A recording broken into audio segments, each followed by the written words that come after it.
Hey, what's going on, guys? This is Sean. I'm back at it again with another deck profile for you guys. I think this is one of the, if not one of the decks that people are the most excited about coming into like a Legacy of Destruction. And I think it's the deck that will command a lot of respect in the upcoming format alongside with the Snake Eyes and all that stuff. So this is Tenpai Dragon. And this deck allows you to push into a going second playstyle going forward with this deck. So let's hop right onto it. So first off, we have 3 Tenpai Dragons, Hydra. This card can basically, and when this card is normal special, you can set a Sangen spell or trap from your deck, add it or set it to the field, and then you take no damage involving battle from Fire Dragon monster, and then almost all the Tenpai Dragons have the effect to quick synchro during the battle phase. So this card is your 1-card starter for the deck. Another 1-card starter for the deck is Tenpai Dragon Chandra.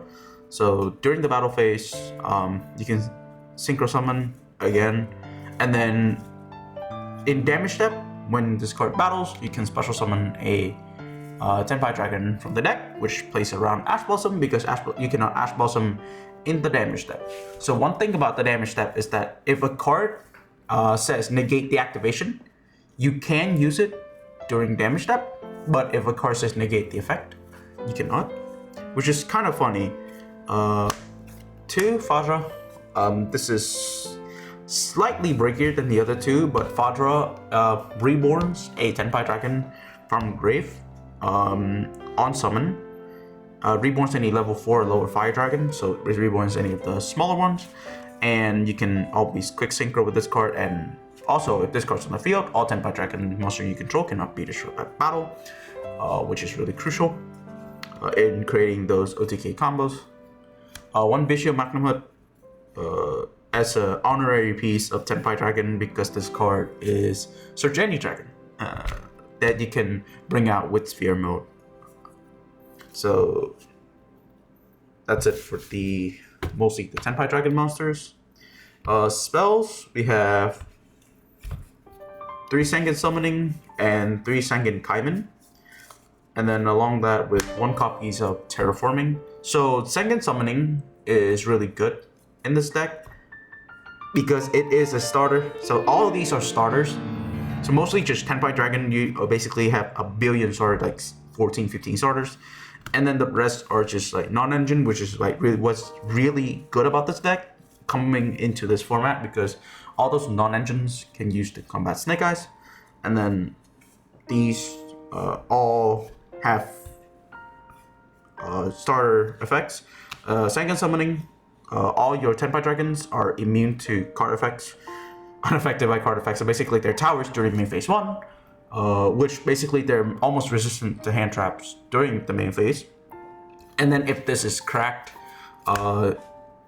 target a dragon monster you control, double its attack. So this is how you can OTK with Trident Dragion, Sangen, all the other Sangen Dragon that tries to go for OTK. And then another thing that this is also a searcher. You can basically search any Tenpai Dragon monster from the deck to the hand and discard a card, which is really good. Sangen Kaimen, it's a searcher, it's a quick effect searcher, and also you can, if it's activated in the battle phase, which is what you want to do when you search this card off of your Hydra, you can activate in the battle phase and special summon. So Hydra, search this, go to battle phase, activate Sangen Kaimen to summon Chandra. So that is one of the combos. And then Terraforming, because Sangen, you want to search Sangen Summoning, which is a starter. And then alongside that, I play 2 copies of Way Where There's a Will. Going second, this card goes absolutely insane because this is technically Pot of Prosperity for the deck going second. So this card says during the main phase, the turn player can activate this effect.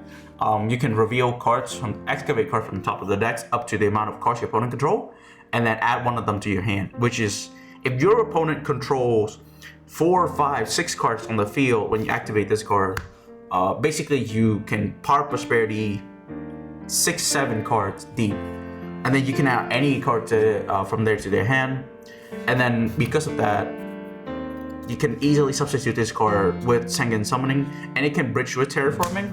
So either way, you get multiple values off of Terraforming, as well as Way Where There's a Will, which allows you to basically always get full combo this way. This card just goes extremely hard. Also, there's another effect on this card, is that during the turn player, where you excavate 9 or more, you shuffle all cards your opponent controls and then they get back into the deck. So that means your opponent has to control 9 or more cards on their field, which is almost like impossible, but not improbable.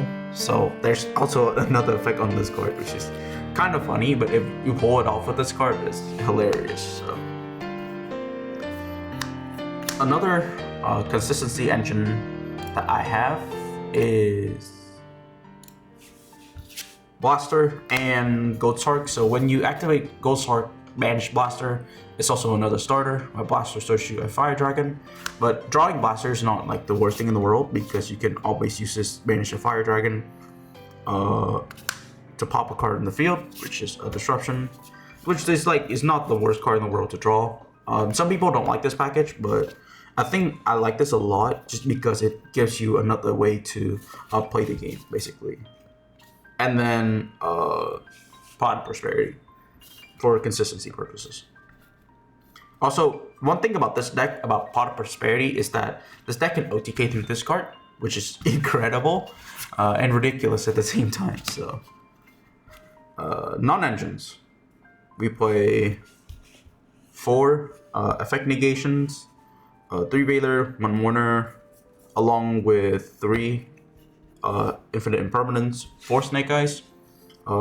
Mostly these are there for like generic negates effects for Snake Eyes, and also other cards that has high impact in the game on normal summon. 3 Ash Blossom, 3 Nibiru as the last for the hand traps, and then last but not least 3 Forbidden Droplet to help you OTK and break boards, and then last is 2 Lightning Storm as the last piece of removal. Lightning Storm is decent because it helps you deal with back row as well as face-up attack position monsters. So you can deal with link boards pretty well, as well as the droplet and all the hand traps. So that's it for the main deck. Solid 40. I think that there are ways to modify this for sure. Like, you can drop this package and play something better or play more non-engine, but I think that having some form of consistency to help reach those Tenpai dragons along with hand traps and a way to play through your opponent's hand trap is also really important, and try to kill them. So yeah, that's it for the main deck. Extra deck. Trident Dragion. Did you guys ask for a friend for a Dragion? This card is the OTK machine in this deck. There's a combo that you could reach with more than 30k damage with Trident Dragion, because it can swing up to 3 times. 2 Joe Bident. This card is ridiculous, I think.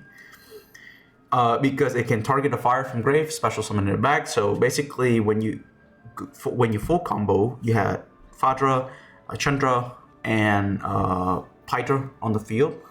Quick synchro into this card. This card brings back 1. You keep swinging, and then you synchro these away into either Trident or Transcendent. Force all your opponents into attack position, and then you continue to reborn these cards from the graveyard if you declare 3 or more attacks, and then you just keep on swinging until they lose the game, basically. Last for the synchros is Utility Synchro. So you have 1 Black Rose, 1 Ruddy Rose, 1 Quibelt, and 1 Blackwing Assault Dragon. So Black Rose, you can make it in battle phase. Whenever your opponents try to go for battle phase, if you have the tuner, Chandra, and any other dragon, quick synchro into Black Rose, and then just blow up the whole board. Ruddy Rose is there because you can make this card and then basically banish all cards from the graveyard, which do come up a lot of times.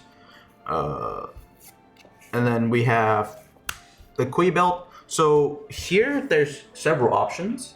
So you either have Kui belt, Cyber's Quantum, Odd Eyes, the Odd Eyes Fire Monster. If you play the Odd Eyes Fire Monster, it does help in the mirror match, but Kui belt helps in other matchups when you don't need to make Black Rose Dragon. When you synchro summon this card and you just need to pop a card on the field, this card is the perfect card for you. And then with Quantum Dragon, so for Quantum Dragon, it bounces a monster on damage step, and then it can re-declare an attack again. So it basically is another form of removal. It's basically pick and choose whatever you want. So either that or Kui belt. And then last, Blackwing Assault Dragon, because we can actually make this card with the Synchro Tuner. You need a Synchro Tuner and a non-tuner monster, which is really easy to make in this deck. And then it's basically every time your opponent special summons, no, not every time special summon, every time they activate a monster effect, you place a feather counter on them and burns them for 700. So this is basically masquerade. It's a masquerade for the deck. It helps you go first. That's it for the synchros. Links. We have the Trinity. If your opponent debarriers you, you can still OTK with this. I don't know why Z Atlantis wasn't banned, but it helps you OTK through debarrier, which is insane. Even though this deck is a synchro deck, it can play this engine. As a fire deck, it's just way too strong. One sphere and one striker dragon. So sphere mode is also an option to help you go first. And then striker dragon can help you set up for SP Little Knight, and then Hida to basically help you play 3 boards and just helps you just OTK or set up boards going first. So yeah, that's it for the extra deck. So you can make striker dragon with any level 4 dragon in your deck. So this card, and then Hida, you know how Hida works. And then yeah, that's just generic link that help you go first. So that's it for the extra deck. Nothing too crazy. Side deck, 3 shifter. So the reason why I don't want to play shifter in the main, because I want to have the most option to OTK them going second. But this deck can OTK under shifter. So going first, if I know that my opponent's deck struggles under shifter, I would side in shifter and then just play shifter from that point on to try to basically win the game off of shifter. 3 draw. I know it's kind of intuitive, but there are some decks like Flu that basically, if shifter is useless against them, but this just cooks Flu in general. All your monster has to be in attack position to beat Flu, so having the draw and lockbird does help against that matchup specifically. I don't like that deck.